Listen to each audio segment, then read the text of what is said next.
नमस्कार। सुलेख कहानियाँ में आपका बहुत बहुत स्वागत है। आइए सुनते हैं मालती जोशी जी की लिखी कहानी वसीयत। ओमकार सीटी बजाते हुए घर में दाखिल हुआ ही था कि बरामदे में बैठे हरीश को देखकर एकदम सकपका गया। नमस्ते भैया, आज आप घर में कैसे? तुम्हें कोई एतराज़ है? हरीश ने कहा तो ओमकार और भी सहम गया। उसकी हालत देखकर हरीश को हंसी आ गई। कहा, मैं तो खैर अपने घर में बैठा हूँ, पर आज आपकी सवारी इधर कैसे? ऐसे ही कभी कभी भाभी जी से मिलने चला आता हूँ। भाभी है ना भीतर? उसने पूछा और उत्तर की प्रतीक्षा ना करते हुए सीधे भीतर चला गया। भीतर वाले उसारे में माँ बेटी दोनों मिल गईं। ओमकार वहीं पास में बैठ गया। बोला, भाभी जी, बड़े भैया के पास कौन सी गाड़ी है? सेंट्रो। क्यों? नीली वाली थी ना? पर आजकल वहाँ एक लाल गाड़ी खड़ी रहती है, खूब बड़ी सी। अपने छोटे भैया को जाकर बताओ। बेचारी भाभी कहते उनका मुंह नहीं सूखता, और बेचारी भाभी दो दो गाड़ियाँ रखे हैं। चुप करो अम्मा, पता है ना वो आज घर में है। हाँ तो ओमकार, लाल गाड़ी तो है, पर कौन सी? ठीक से देख नहीं पाया भाभी, पास जाते ही कुत्ते भौंकने लगते हैं। फाटक के बाहर खड़ा रहता हूँ तब भी। कुत्ते भी पाल लिए हैं, वो भी दो दो। यहाँ बच्चों को ठीक से दूध नसीब नहीं होता, वहाँ कुत्ते पाले जा रहे हैं, वो भी दो दो। रईसी और कैसी होती है? वो जैसे भी हो नानी जी, अब हम वहाँ नहीं जाएंगे। बड़े जबरा कुत्ता है, हमको चीर डालेंगे। मैं गरीब बेमौत मारा जाऊँगा। 10-10 हजार के इंजेक्शन आते हैं, कहाँ से लगवाऊँगा? अरे बड़े आदमियों के कुत्ते काटते हैं तो कुछ नहीं होता, उनके खुद इंजेक्शन लगे रहते हैं। जो भी हो, अब हम वहाँ नहीं जाएंगे, कहता हुआ ओमकार उठकर बाहर आ गया। हरीश आराम कुर्सी पर पूर्ववत आंखें मूंदकर लेटे हुए थे, पर उनके कान भीतर की ओर ही लगे थे। ओमकार की आहट पाते ही वे उठ बैठे। ओमकार, तुम बड़े भैया के घर गए थे? कुछ काम था? बेचारा ओमकार बगले झांकने लगा। खिसकने की भी राह नहीं मिली। हरीश लगातार उसकी ओर देख रहे थे। आखिर उसने हिम्मत की और कह दिया, हम कौन अपनी मर्जी से जावे हैं, हमें वहाँ नानी जी भेजती हैं। किस लिए? हाल चाल पूछने के लिए। तो भाभी जी को चाय वाय पिलाती हैं कि सूखा ही टरका देती हैं? हम भीतर थोड़े ही जाते हैं, बाहर से ही देख दाख कर आ जाते हैं। बाहर से हालचाल पता चल जाते हैं। मरा डर के मारे भीतर जाता ही नहीं तो कोई क्या करे? अम्मा जी ने एकदम कमरे से अवतरित होते हुए कहा। ओमकार ने अब भागने में ही कुशल समझी। भैया जी, शाम को गैया हमें ही लगानी होती है, अब चलेंगे। और उत्तर की प्रतीक्षा किए बिना वो बाहर निकल गया। हरीश अब सास की ओर मुखातिब हुए। ओमकार को अब बंगले पर भेजती हैं? तो क्या करें? उन्होंने दबे स्वर में कहा। तुमने तो वहाँ जाना ही छोड़ दिया। अकेली औरत, किसी को तो खोज खबर लेनी चाहिए कि नहीं? हम लोगों के सिवा उसका यहाँ कौन है? खोज खबर ही लेनी थी तो किसी दिन माँ बेटी दोनों चली जाती। जासूसी करने की क्या जरूरत थी? जासूसी? और क्या, आप जो कर रही हैं वो जासूसी ही कहलाती है, हरीश ने कहा तो अम्मा जी मुंह बिचकाकर अंदर चली गई। हरीश को बड़ा मजा आया। अरसे बाद सास को निरुत्तर करने का मौका मिला था, लेकिन सास को निरुत्तर करने की खुशी ज़्यादा देर तक नहीं रही। एक प्रश्न जो दिमाग में चक्कर काट रहा था उस पर हावी हो गया। बंगले पर नई गाड़ी आ गई है तो दो कुत्ते भी। कुत्ते पालना कितना महंगा शौक है उसे पता है। एक कुत्ते का खर्च 2 आदमियों की खुराक के बराबर आता है। फिर उनकी साज संभाल के लिए नौकर चाकर भी तो चाहिए। ये काम भाभी के बस का तो है नहीं। फिर पिछले 6 महीनों से उसने वहाँ का रुख नहीं किया है, वैसी कसम ही खा ली थी। पर इस बीच क्या इतनी बड़ी उथल पुथल हो सकती है? शालिनी और उसकी माँ दबी जुबान से कुछ कुछ कहती रहती हैं, क्या वो सही है? 6 महीने पहले शुभम का रिजल्ट लेकर गया था। सोचा था भाभी से कहूँगा कि भैया का बहुत मन था कि शुभम इंजीनियर बने। अब उनका सपना आप ही को पूरा करना है। घर से खूब सारी रिहर्सल करके गया था, पर वहाँ माहौल ऐसा बिगड़ा कि कुछ कहना संभव ही ना हुआ। ये नहीं कि वहाँ स्वागत नहीं हुआ, स्वागत तो खूब अच्छे से हुआ। उन्होंने शुभम को बधाई भी दी, उसके लिए आशीर्वाद स्वरूप 500 का नोट भी लिफाफे में डालकर दिया, चाय नाश्ता भी करवाया। पर सब कुछ ठंडा ठंडा सा था, उनमें संबंधों की ऊष्मा नहीं थी। वैसे भी उनसे सुसंवाद कभी था ही नहीं, पर भैया के रहते ये बातें सतह पर नहीं आती थी। अब जैसे सब कुछ सामने आ गया।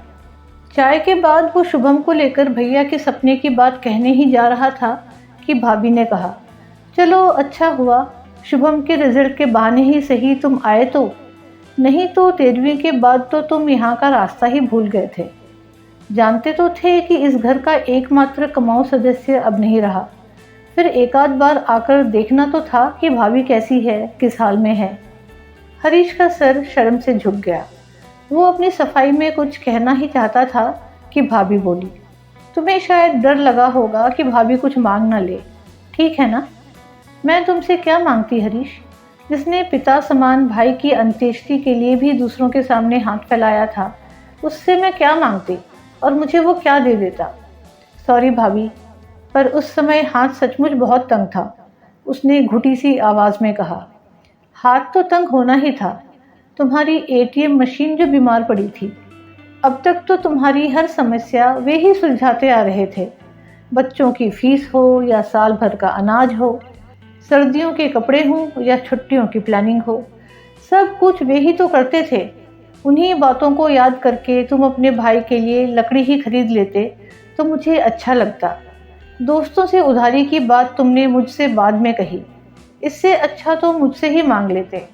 बाहर वालों के सामने उस राजा आदमी की बेइज्जती तो न होती। इस कड़वे प्रसंग के बाद शुभम के लिए कुछ कहने का सवाल ही नहीं था। अब ये देहरी कभी न चढ़ने का प्रण करके वो बाहर चला आया। बाद में पछतावा भी हुआ कि वो 500 रुपये का लिफाफा वहीं क्यों नहीं फेंक दिया। वैसे भी भाभी के लिए मन में पहले दिन से ही एक पूर्वाग्रह था। समझ लिया था कि वे उन लोगों का सुख चैन छीनने आई है। भैया के आश्रय में जो एक आश्वस्ति थी, संभावनाएं थी, वो एकदम धूमिल होती दिखाई दी। इस घर में आने से पहले ही वो एक खलनायिका बन गई थी। पहली वाली भाभी जब 2 साल की लंबी बीमारी झेलकर भगवान को प्यारी हो गई तो भैया एकदम टूट से गए थे। साल भर तक एकदम गुमसुम थे, बीतराग बने रहे।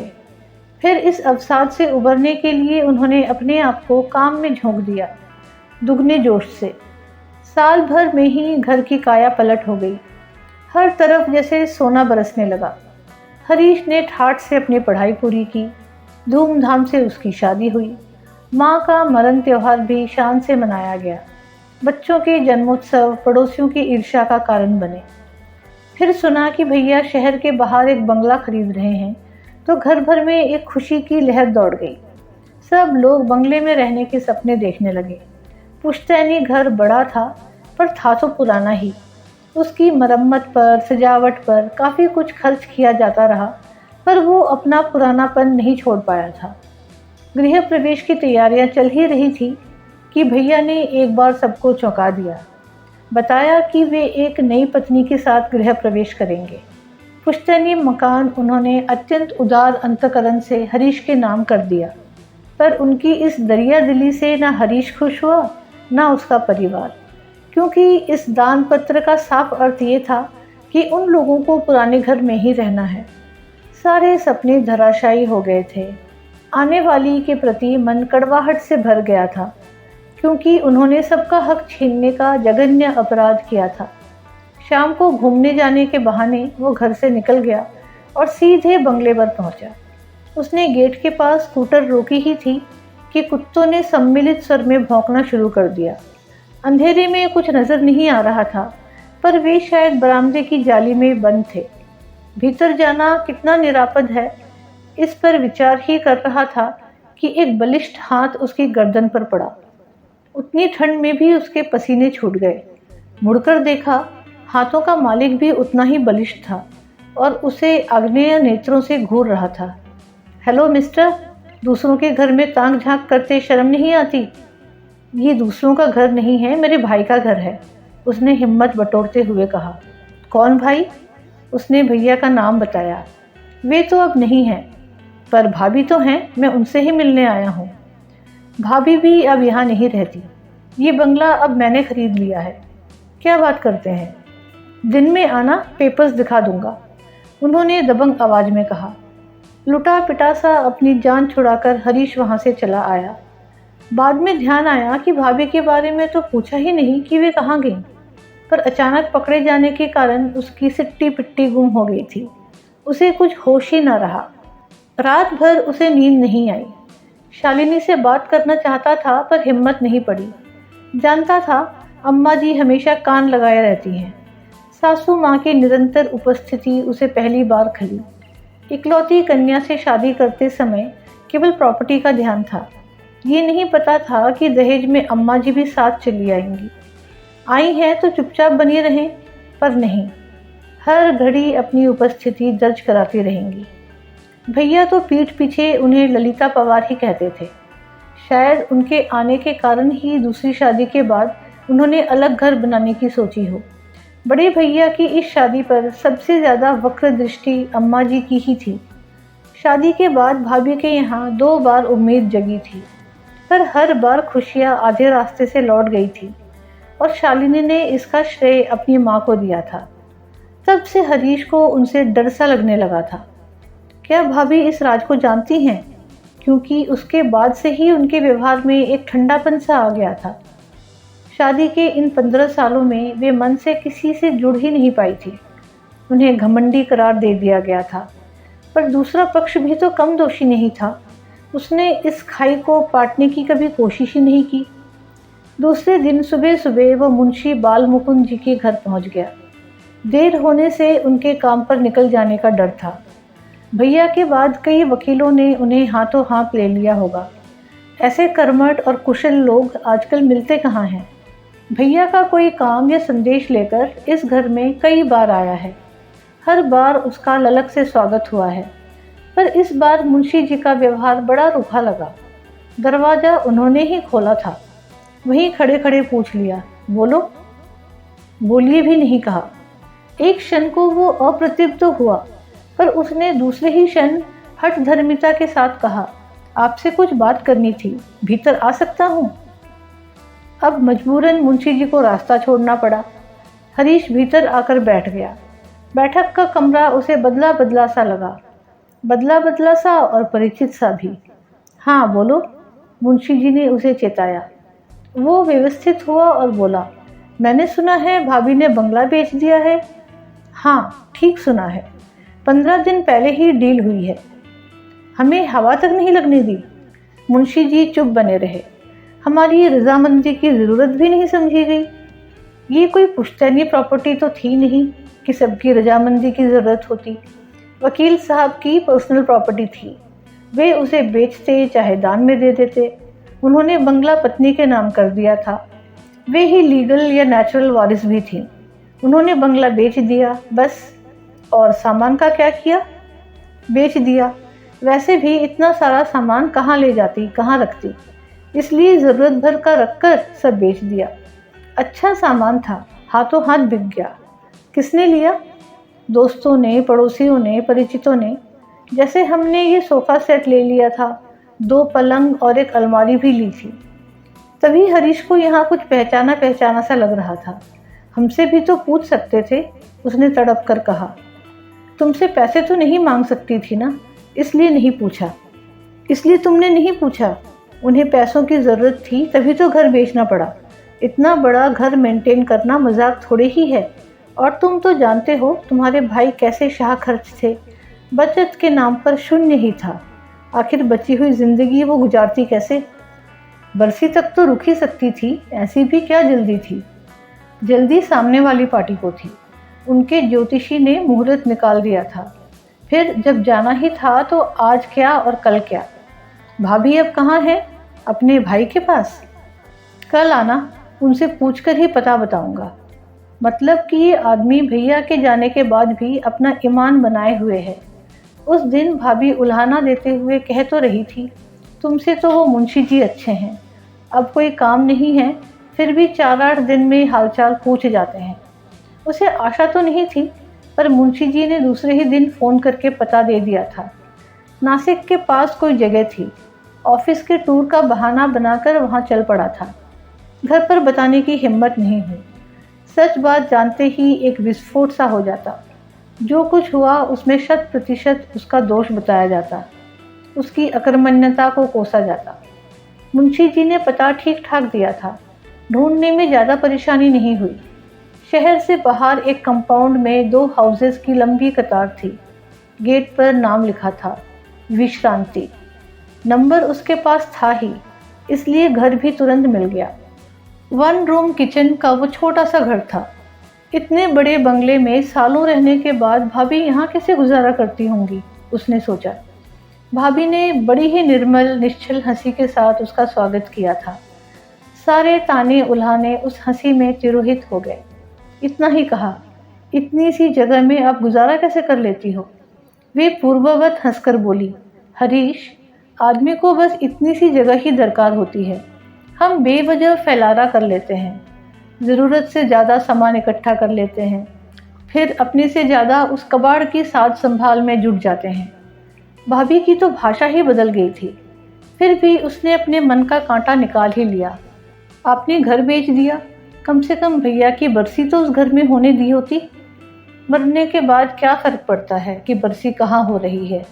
वैसे भी जो कुछ करना है तुम्ही को करना है, तो बरसी बाप दादाओं के घर में ही हो जाने दो। आप आओगी तो? मेरा तो उसमें कोई रोल ही नहीं है। मैंने अपनी तरफ से एक अनाथ आश्रम में पैसे जमा कर दिए हैं। हर साल उस तिथि पर आश्रम के बच्चों को अपनी ओर से भोजन मिलेगा। तुम भी जब तक बने श्राद्ध करते रहना, नहीं तो एक बार गया जाकर पिंड दान कराना, फिर कुछ करना नहीं पड़ता। भाभी ने चाय बनाई, नाश्ता करवाया, वही सलीका, वही अभिजात्य। जगह छोटी होने से उसमें कोई अंतर नहीं आया। वो चलने लगा तो बोली, तुम आए, बहुत अच्छा लगा, आते रहना। हाँ, ये छोटा सा घर मैंने तुम्हारे भाई के पैसों से ही खरीदा है। जाते समय तुम्हारे ही नाम कर जाऊंगी। अगर कभी लगे कि बच्चों के साथ ट्यूनिंग ठीक से नहीं हो रही है तो तुम और शालिनी यहाँ आकर रहना। बद्दुआ दे रही हो? नहीं, आशीर्वाद दे रही हूँ। बुढ़ापे में अपने सर पर अपनी छत होना कितनी बड़ी नियामत है, ये मुझसे बेहतर कोई नहीं जानता। हरीश ने उसके पैरों को हल्के से स्पर्श किया और वो एकदम मुड़ गया। उस गरिमामयी महिला को इस तरह कातर होते देखना उसे अच्छा नहीं लग रहा था।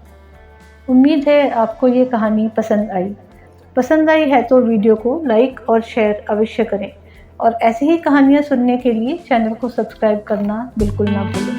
धन्यवाद।